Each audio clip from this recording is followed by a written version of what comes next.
So if you're looking to get bot lobbies in Fortnite Chapter 5, you're on the right place. Hey guys, in this video we're gonna talk about how you can get bot lobbies in Fortnite every time. So do make sure to watch the video till the very end. And let's begin. First things first, open up Fortnite on your PC and make sure it is updated to the latest version available. Then you will be redirected here to the main homepage of your account. Tap on the profile icon at top right corner of your screen and a menu will appear. Inside this sidebar menu, click on the Add Friends icon to add new friends. In this tab, click on the search bar at the top and search for Chronobot. Give it a go and you will see number of bots available.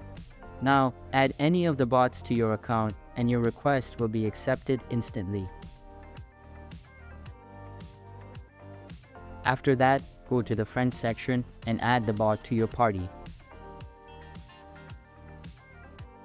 Now you can see that the selected bot is in your lobby. Simply wait for 30 to 40 seconds on this screen and leave the party.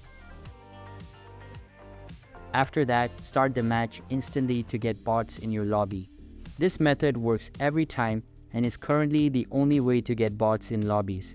That's basically how you can get bot lobbies in Fortnite every time. So that's all for today's video. Make sure to give it a big thumbs up, comment below if you have any queries. And I'll catch you in the next one. Thanks.